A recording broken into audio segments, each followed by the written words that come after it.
Hello guys, this is John from McLaud Technology. I would like to tell you a story what's going on the printer. So if you are using a printer like that, a Naruhoshi 2405 or Epson 7890. So if you don't choose it for like 1 day or 2 days, then what will happen is the ink will settle down, the white ink, and that's normal. So what you're gonna do, there's two things. Either you put a lot of head cleaning, you do initial peel to create a good white, or you keep printing. The question is how long you're gonna print. So we create a 10 feet of printing. Okay, that's 10 feet. So at the start, as you can see, the white there, have you noticed the white are not that strong enough? It's like a clear white. You can see here in this one. See? That's the white. Then you keep running, you keep moving on that. This is the second feet. On the third feet, it improves. Okay? Because the ink started to mix, and you throw away that white that settled down. That on the 4 feet, it started to become acceptable. That's 4 feet.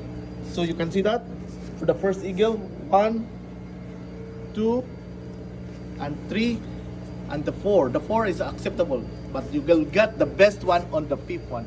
As you notice here, this is the 5th, and this is the 4th. So you can notice the difference. So this is the good one now. Now you can start printing, and all the day of the printing. Now you got on the 7th, on the 8th, and now on the 10th. That's already good. So look at that. It's all like solid white. So in the Epson, we set the setting here for 50% white, and this is the result. Okay, so this is what you expect if you're printing. If you are not printing for a long time, like 1 day, 2 days, 3 days, or more than a day.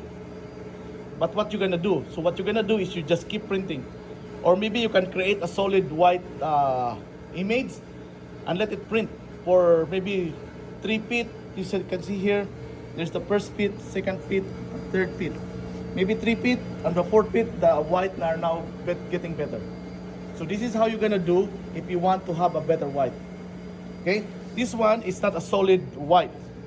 See, there are still some spaces. But if you print maybe a solid white, solid box white, or solid square white, then maybe you can reduce the length of printing to get the super white that you want.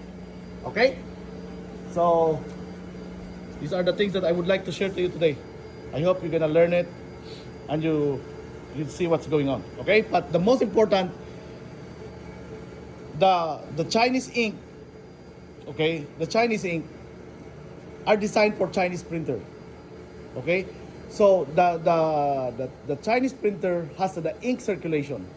If you're using a printer that's an Epson like this, okay, it doesn't have the ink circulation. But this printer doesn't have the attitude because it is pressurized. So the pressure to the printed are very consistent, regardless of the humidity, regardless of the temperature, because it's pressurized.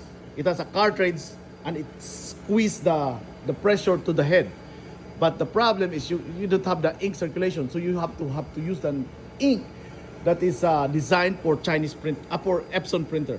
Okay, and that's what we do in McLaud Technology. So if you are buying a printer from us or from somebody else, or you convert it yourselves and you started to use the ink that's designed for Chinese printer, like that printer over there, see that big printer over there, this one, then your head will not really live a long life. Expect that to last shorter. So that's the lesson that you have to learn, and you cannot just use the printer for this, the ink for this printer and the ink for Chinese printer. Okay, so in our ink, in the Chinese printer, you can use the standard ink, which is very cheap right now, about $20, or the standard or the plus. But for that Epson printer like this, or the Naruhoshi printer like that, you need to have the McLaud Premium or McLaud Supreme. The McLaud Supreme is the best ink for Epson printer. Either it would be a desktop or a wide format. So in order for you to avoid this kind of happening, like a settled white becoming a solid white. Okay, I hope you get this message. Thank you so much. Have a nice day.